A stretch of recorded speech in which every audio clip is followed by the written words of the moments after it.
Welcome back to the channel.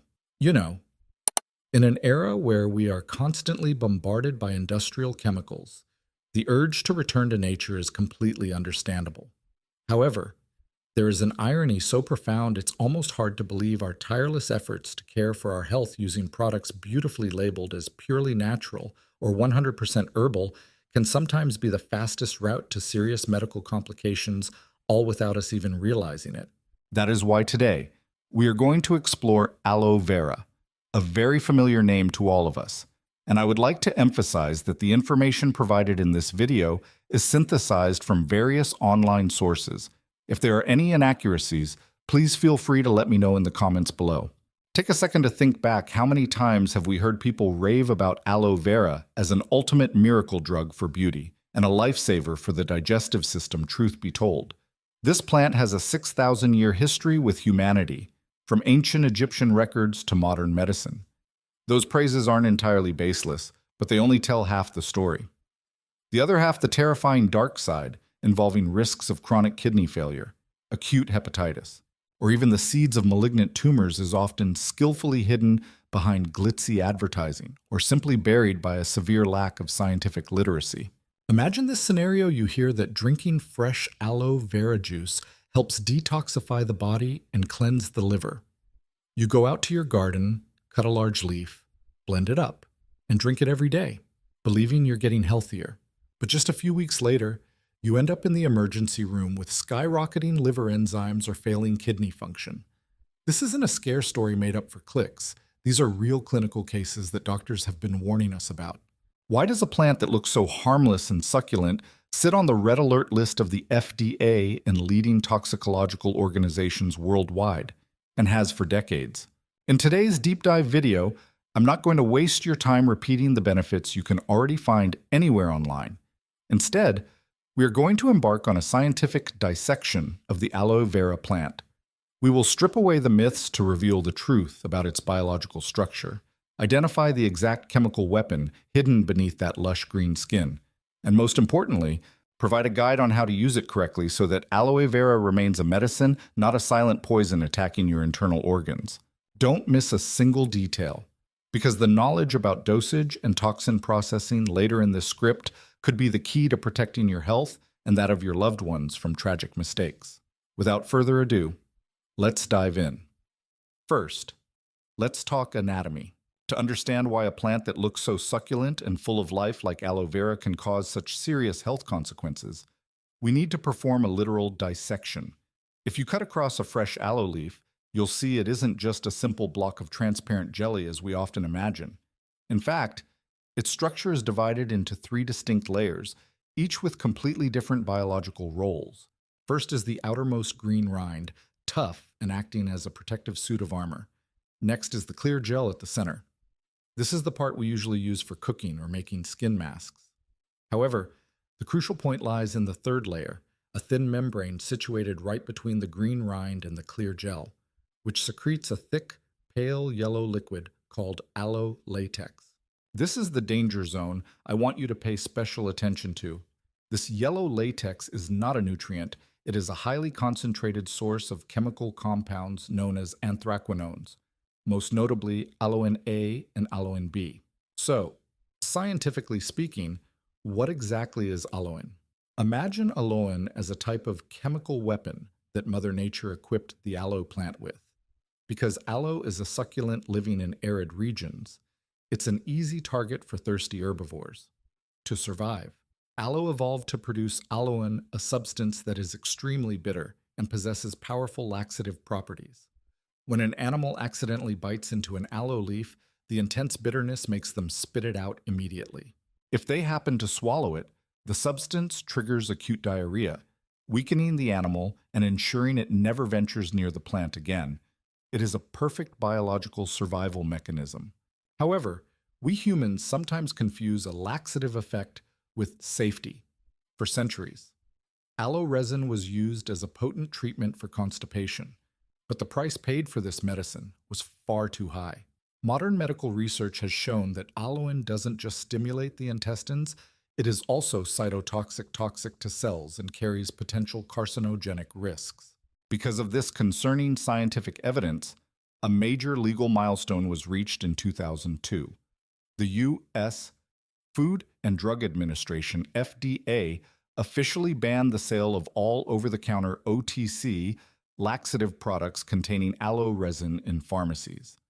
The reason was clear: manufacturers could not prove the long-term safety of aloin in humans, especially since it can cause severe electrolyte imbalances and damage the lining of the colon. This means that even the world's leading health organizations have had to build a fence to stop the indiscriminate use of aloe resin. So, the next time you hold a fresh aloe leaf and consider blending the whole thing, skin and all, to drink, remember that you are unintentionally ingesting a chemical weapon that the FDA banned more than 2 decades ago. We cannot play around with a compound whose very nature is designed to repel and poison any creature that consumes it. Second, the impact on your gut. We've just explored that yellow sap and the chemical weapon known as aloin. Now, let's dive deep into the path aloin takes to attack your digestive system, where the line between laxative support and a medical disaster is much thinner than you might think. In terms of biological mechanisms, when aloin enters the large intestine, it acts as an incredibly potent stimulant. It isn't gentle like the fiber you get from vegetables. Instead, aloin forces the cells of the colonic mucosa to hypersecrete water and electrolytes into the intestinal lumen, while simultaneously triggering the smooth muscles of the colon to contract violently to expel everything. This is exactly why many people initially find it effective for constipation. But be warned, this is actually a brutal assault on your gut. The first consequence you'll face if used incorrectly is severe abdominal cramping. This isn't your typical need-to-go feeling. These are intense, agonizing spasms that can leave you breaking out in a cold sweat. Immediately following that is osmotic diarrhea. Because aloin pulls water into the gut so rapidly and in such large volumes, your body can fall into a state of severe dehydration in a very short time. Imagine your colon at this moment like a burst dam. All the water reserves meant to nourish your body are being swept away. But the real disaster doesn't stop there. The most dangerous complication, a silent killer, is hypokalemia, or low potassium levels. You see, potassium is an essential mineral for maintaining your heartbeat and nerve signaling. When acute diarrhea from aloe resin occurs, potassium is lost in massive amounts. Low potassium levels cause muscle weakness, severe cramps, and most terrifyingly, heart arrhythmias. Without timely medical intervention, this electrolyte imbalance can lead to heart failure or a stroke. This is the medical evidence explaining why doctors are always extremely cautious when patients admit to frequently using aloe resin as a laxative. There is also a heartbreaking reality that chronic constipation sufferers often face dependency syndrome, or what is colloquially known as lazy bowel. When you abuse aloe resin over a long period, your colon gradually loses its ability to contract on its own. It becomes addicted to the intense stimulation of aloin. Consequently, the lining of the intestine can turn black, a condition medically known as melanosis coli. At this point, without aloe, your bowels will practically go on strike, making your constipation many times worse than it was originally. You see, using aloe indiscriminately to treat constipation is like using a whip to beat an exhausted horse. The horse might run faster for a moment, but sooner or later, it will collapse. Our digestive system needs sustainable care, not risky chemical shocks like this. So, don't let a temporary fix become a life sentence for your gut health. Third, what you need to know about the liver and kidneys. If you thought abdominal pain or dehydration in the digestive system was the worst of it, I have to warn you, we are entering an even more terrifying territory. This is how aloe vera, when abused or used incorrectly, can turn into a silent killer, attacking your body's two most important detoxification organs, the liver and the kidneys. Let's talk about the liver first. In the medical world, there have been numerous clinical case studies recording instances of acute toxic hepatitis directly linked to the long-term consumption of aloe vera extracts. Think of your liver as a massive waste treatment plant. When you ingest a large amount of complex compounds from fresh aloe, especially anthraquinones, the liver has to mobilize all its manpower to metabolize them. This overload creates immense pressure on liver cells, causing liver enzymes like AST and ALT to skyrocket to many times their normal levels. This is a clear signal that liver cells are being damaged and are dying off. In severe cases, patients have been hospitalized with jaundice, yellowing of the skin and eyes, and acute liver failure, all because of a habit of drinking blended aloe vera to detox. It's a tragic irony that we use aloe to cleanse our bodies, only for it to end up poisoning the very organ responsible for that task. Next is the kidneys, our diligent blood filtering system. Aloe's toxicity toward the kidneys works through a double pincer movement. On one hand, as we've analyzed, aloe latex causes severe diarrhea, leading to profound dehydration. When the body lacks water, blood flow to the kidneys drops, leaving them starving for oxygen and nutrients. On the other hand, toxins accumulating from the aloe latex can directly irritate the kidneys as they pass through the filtration system, leading to acute tubular necrosis. Imagine the tiny filtering tubes in your kidneys becoming inflamed and clogged, making it impossible for the kidneys to flush out waste.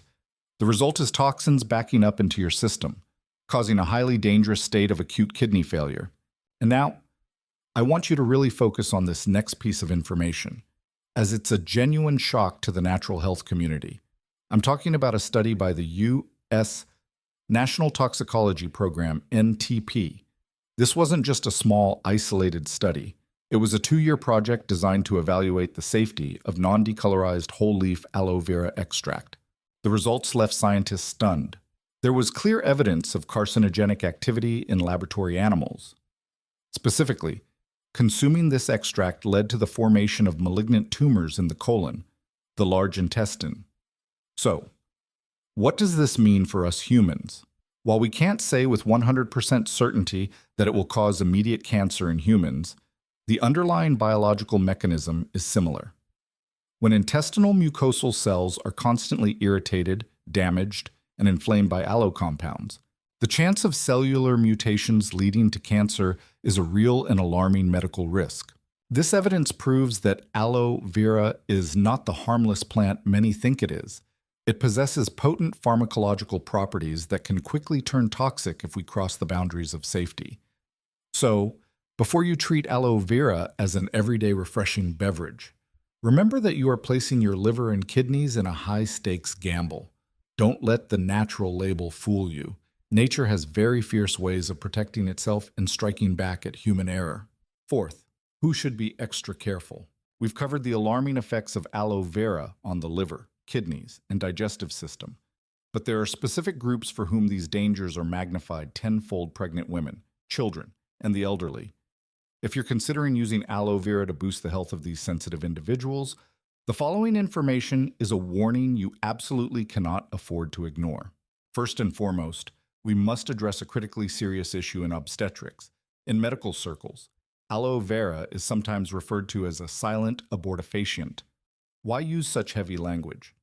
The answer lies in how the anthraquinone compounds in the yellow latex affect smooth muscle. Imagine the uterus as a massive block of smooth muscle. When aloe resin enters the body, it doesn't just stimulate the intestines to contract, it can also trigger powerful, involuntary uterine contractions. For expectant mothers, particularly in the first and third trimesters, these contractions are extremely dangerous. They can lead to hemorrhaging, placental abruption, or preterm labor, resulting in miscarriage or premature birth. Even more frightening, these active compounds can be excreted into breast milk, causing acute diarrhea or severe vomiting in newborns. Therefore, for pregnant and breastfeeding women, fresh aloe vera is not a nutrient, it is a medical no-go zone. Next, let's look at children and the elderly. These two groups have electrolyte systems that are incredibly sensitive and less resilient. As I analyzed earlier, aloe vera causes rapid potassium loss. For a healthy adult, a potassium deficiency is a major issue, but for the elderly who often already have weakened cardiovascular systems, this can trigger immediate acute heart arrhythmias. As for children, their underdeveloped digestive systems mean they lose water much faster than adults, making them prone to dehydration, shock, and electrolyte imbalances after just a few bouts of diarrhea. Never assume that a little bit for a child won't hurt, because their toxicity threshold is significantly lower than ours. Finally, there is a vital note for anyone preparing for surgery. Whether major or minor, Surgeons always require patients to stop using aloe vera at least 2 weeks before going under the knife. Why? Firstly, aloe vera has the potential to cause a sudden drop in blood sugar. During and after surgery, maintaining stable blood glucose is a matter of survival. If aloe causes sugar levels to crash, a patient could fall into a coma right on the operating table. Secondly, certain components in aloe can inhibit the natural blood clotting process, increasing the risk of uncontrollable bleeding during the procedure. As you can see, aloe vera interferes deeply with the body's biochemical mechanisms. It isn't simply a vegetable or a refreshing drink. For those with sensitive constitutions or specific medical conditions, a lack of understanding can turn a seemingly harmless habit into a health tragedy. Always remember, natural does not mean absolutely safe, and gentle only applies when used for the right person at the right time. Fifth, when aloe meets your medication. We have explored the direct impact of aloe vera on internal organs, but there's another battlefront that is equally silent and dangerous: drug interactions. Imagine your body as a battlefield where Western medicines are working hard to treat an illness, and suddenly, aloe vera appears as a spoiler, upsetting all the doctor's calculations and triggering chemical reactions beyond control. First, we must mention the clash between aloe vera and diabetes medication. This is an extremely risky combination. Aloe vera itself has the ability to lower blood sugar. If you are taking glucose-lowering drugs like insulin or metformin and then drink aloe vera juice, it creates an excessive cumulative effect. Your blood sugar won't just drop, it will plummet to extreme levels, also known as hypoglycemic shock. At this point, a patient may experience cold sweats, shaky limbs, seizures, or even a deep coma if not promptly treated with glucose. Next is the rocky relationship between aloe vera and diuretics. People with high blood pressure or heart failure often use diuretics to flush excess water and salt from the body. However, diuretics already cause a certain loss of potassium. When used alongside aloe latex, which causes diarrhea and depletes potassium through the gut, it becomes a fatal double blow. This dual potassium depletion causes electrolyte levels in the blood to hit rock bottom, leading to acute heart failure or muscle paralysis. It's like trying to pump water out of a sinking ship, only to have aloe vera drill another massive hole in the hull. Another equally dangerous battle is between aloe vera and anticoagulants such as warfarin or aspirin. These drugs are used to prevent blood clots and help blood flow more easily. However, studies have shown that certain components in aloe can inhibit platelet aggregation, making the blood thinner than necessary. Consequently, bleeding time is prolonged, making even small wounds difficult to stop, or worse, causing internal bleeding that we cannot see with the naked eye. Finally, I want to issue a special warning to those taking heart failure medication, specifically digoxin. This drug has a very narrow therapeutic window, meaning even a slight change in the body's environment can turn it into a poison. Digoxin is extremely sensitive to potassium levels. As we know, aloe vera lowers blood potassium. When potassium is low, the effect of digoxin is amplified to toxic levels, causing symptoms of poisoning such as blurred vision, nausea, severe heart rhythm disorders, and potentially sudden cardiac arrest. As you can see, arbitrarily combining natural herbs with Western medicine is never a safe game. Aloe vera is not a bystander in the medical field. It interferes directly with how medicine operates in your body. Therefore, if you are undergoing treatment for any chronic illness, always be honest with your doctor about whether you're using aloe vera. Don't let a habit that seems healthy become a barrier, or even a death sentence, but for your own recovery process. Sixth, the right way to use it. After delving deep into the dark side and medical warnings, many of you might be wondering, does this mean we have to completely remove aloe vera from our lives? The answer is no. Aloe vera remains a wonderful herb if we know how to tame it.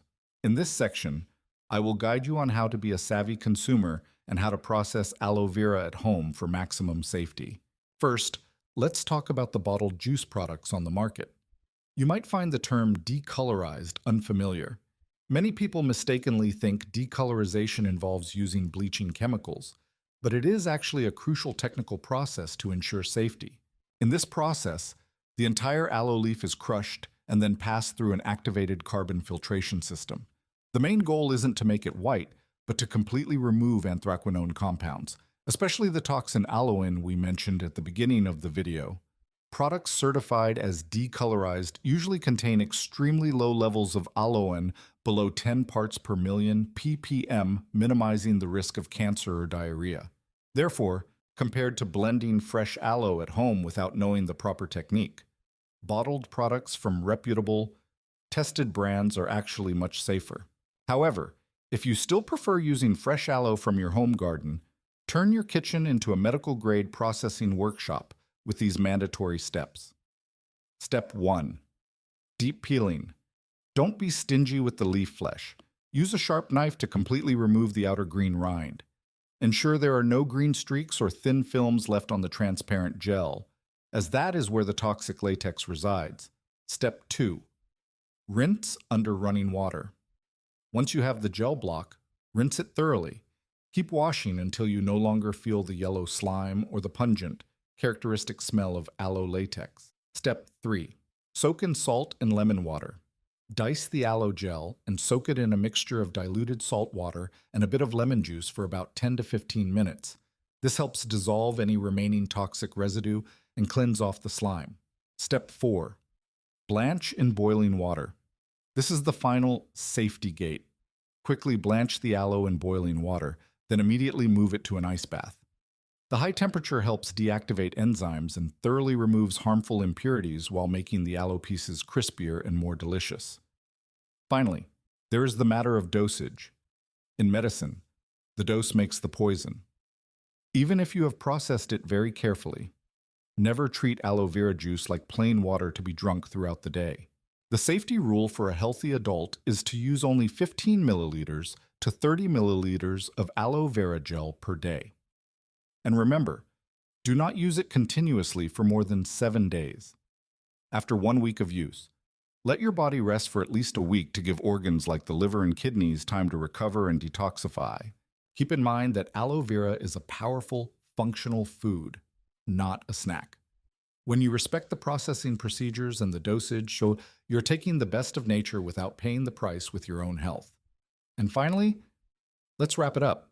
Ladies and gentlemen, we have journeyed together through a long process of peeling back the layers from the myths of gentleness to the most rigorous scientific evidence regarding the aloe vera plant. There is one central message I want you to take to heart after this video. Aloe vera is only truly a medicine when we possess the knowledge. Otherwise, it is a silent toxin for those who lack understanding. Nature is incredibly miraculous, but it also operates under very fierce survival rules. Arbitrarily picking an aloe leaf from your garden, blending it whole, and drinking it with the intense belief that it will detoxify your body is a mistake that could cost you your liver and kidney function. Do not let glitzy advertisements or unverified folk remedies guide your health. My most sincere piece of advice is this. If you are suffering from underlying conditions such as diabetes, cardiovascular disease, or kidney disease, or if you are carrying a new life within you, please be absolutely cautious. Before deciding to add aloe vera to your daily diet, take the time to consult with specialist doctors or nutritionists. A simple blood test or professional advice could help you avoid the deadly drug interactions we analyzed earlier. We conclude today's video with a simple yet vital philosophy: health lies in understanding, not in blind faith in nature. Be a lover of green living, but be a wise one. I hope this in-depth information has provided you with a completely new and more accurate perspective on the aloe vera plant. If you found this content helpful, please help me spread the word by hitting like, subscribing to the channel, and sharing it with your loved ones. Who knows? A single share from you could help someone avoid unfortunate health risks. Thank you for staying with me until the very end. Goodbye, and see you in the next health decoding videos.